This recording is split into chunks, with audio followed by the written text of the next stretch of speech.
0.001%.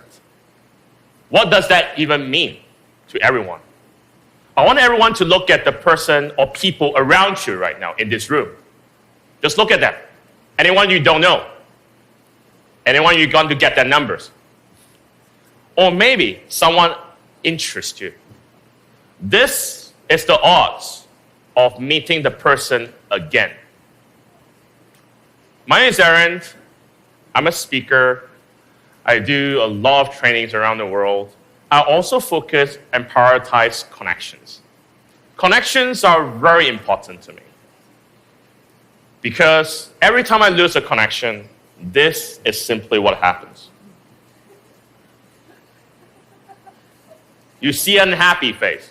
But every time I meet someone that I know or be interested, this is what happens. Welcome to the world of introversion. I'm an introvert. Many people think that as a speaker, you should be extrovert. You're always talented. Not really. I have a shy self. I'd rather spend my time at home sleeping. That's my preferred choice. But then connections, where does it really exist? Connections exist in many different places. Families, friends, even in schools, or your childhood friend. Those are where connections start to groom and blossom. So this is me. You might notice that there's one thing that never changed. I'm always round. However, back in the days when I was very young, I was thin like a rod. What changed me? It's because I lost all the connections and have to eat it up. That's what happens to me. But I do focus on connections with different age groups, like the youths, or even with my mentees, or when I'm judging, or when I'm speaking to you. I'm making a difference and making an authentic connection with you.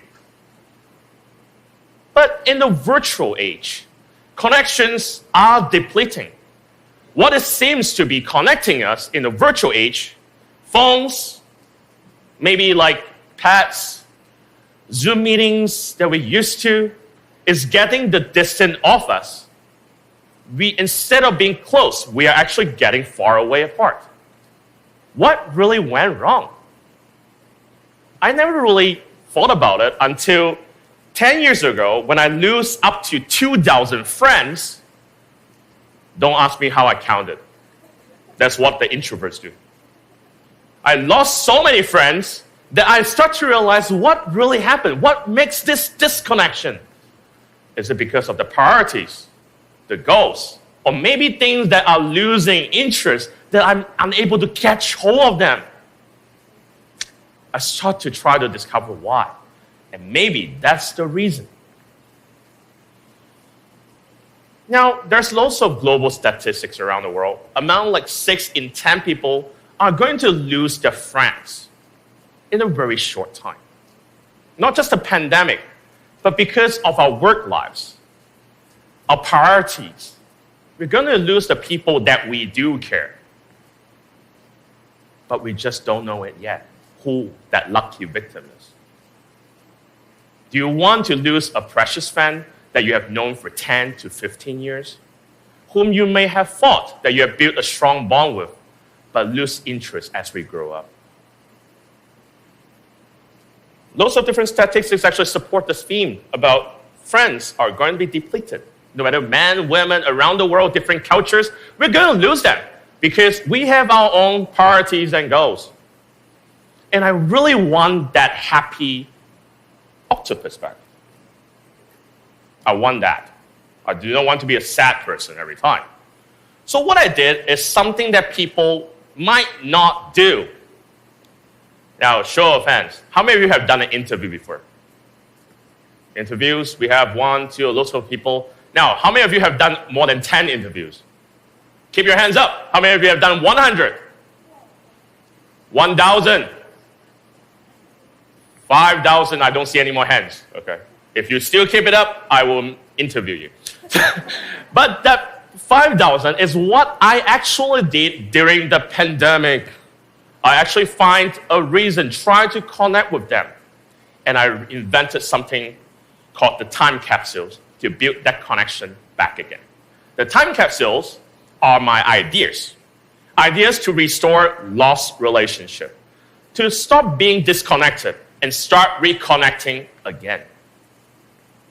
Now, when I say time capsule itself, it's experiments. And this experiment is something that only, not me, but many people can do that.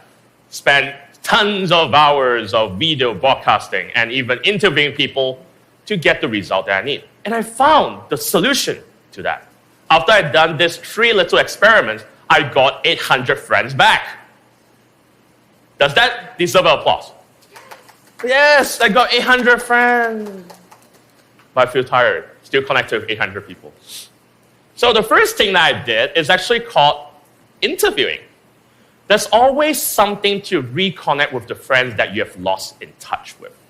So you need a valid reason. Interviewing. Now, what do you mean by interviewing? It's not just a simple interview. Let's do a social experiment. I would like to welcome Shinomi up the stage. A round of applause first. I have an experiment target. She's still feeling very shy. The microphone doesn't work because that microphone is also shy as well. Please wait. Okay, don't worry. Let's give a round of applause first. Okay, so what I'm going to do in the little interview that I'm going to do with her is that, first of all, are we close? I think so. I didn't know that. Okay. But then, we are close because we train speakers around. And then I'm going to ask you a couple of questions. Now, all right. I hope to hear authentic answers. You feel free to actually ask me as well. Okay? So my first question for you is, why do you actually start this TEDx event? I don't know. I just like filling up emails, doing stuff on my laptop. Yeah. It looks very meaningful. Okay, and then Thank you. Is there someone special in this room right here? She left. She left. Maybe But she's my not brother here. is here. Oh, your brother's here, okay. Yes. Yeah, give a round of applause for your brother. The one with the blue cap. Okay, then my last question for you, just doing a short experiment, is that if there's something that you want to say to him, that you want him or wish him well, what would you say? I wrote to you and I compared you a lot to an iron buckle last year in my writings. But that's not because I thought you were apathetic or that you had no feelings. I wrote you as an iron buckle because I think you were just something that's hard to knock, hard to get in touch with. But when you do, it's private. yeah. Give a round of applause for us. It takes guts as well. Thank you very much. May I invite you back off the Okay. stage? Thank you. Thank you. So give a round of applause for her for a time. Now, asking questions is also a technique when you try to be interested in people. Restoring connections, rule number 1 is to always stay curious. Staying curious is always one thing that you are interested in putting efforts to know that person again. Make people feel that you genuinely care. Most of the lost relationships are actually lost because they don't spend as much time with them anymore. They don't feel that you care about them as you used to. Does that sound something familiar? Lost relationship? Breakups? Those are things that actually happen for curiosity purpose. If you do not stay curious to a person that you care, then basically you cannot restore that relationship. So just now, the first thing is, I will try to stay curious and want to know more about that person and creating a safe zone. Right? The second experiment I did is called Surprise Us. What I did is, within this 5,000 people, a couple of thousands of people I invite, and we do something called the talent show. Anyone watch talent shows? Yeah, talent shows. But then their audience are me, the interviewee, and some surprise guests. Surprise guests meaning that they do not know who they are. It could be their teacher, the principal, or maybe even their ex-boyfriend. Try not to do that. But the thing is that finding some surprise guesses, it actually creates something called engagement. Because when you create surprises, people are interested. It's just like we have some speakers walking in with that AR glasses. You get interested, you feel interested, etc. Surprises are always the things that actually gives the reconnection a justifiable reason why I want to care and connect with you back. So surprises are always the alternatives. Now the last thing that we did for experiment is called mentoring exchanges. Is there a skill that you want to learn and your friend learns it? I actually saw some of the TEDx speakers actually doing sign languages now. I want to learn. I want to actually join in that mentoring exchange whereby they teach me something, I teach them something.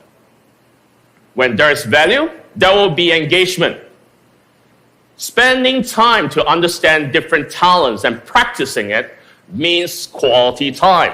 Where we spend in families, when you have arguments with families, if you spend quality time with them, you get back with them. So spending quality time actually really strengthens relationships. And this mentoring, I enjoyed with lots of different mentees. I learned something from them, they learned something from me. I teach them public speaking, they teach me how to cherish myself from being happy, right? Just to be staying happy. But restoring doesn't mean that it's always work. This time capsule is able to save minor relationships, but what about deeper ones? Those people that you may feel hurt. It really takes time. There are people who might not return or reconnect with you, people who have moved on. People may start new relationships and prioritize more than you. And also negative feelings too. When we have different types of priorities, we are the ones being abandoned because we have abandoned them. Think deeply about those people that you have lost connection with. Is there anyone that you really care and want to get them back? Not the ex-boyfriend one, okay? But most importantly, about reconnection actually helps in health resilience and many benefits as well. And it's not just that, you get all the friends that you actually cared for. We have lost a lot of friends. It's time to get them back. So what can we do? Is to start finding your phone contacts, start finding reasons to connect with them again on those people you care. Experiments, just like I mentioned earlier on, and also like true or dare questions, etc., can stimulate the same effect. So who's with me to really try to engage and connect in a disconnected world? Thank you.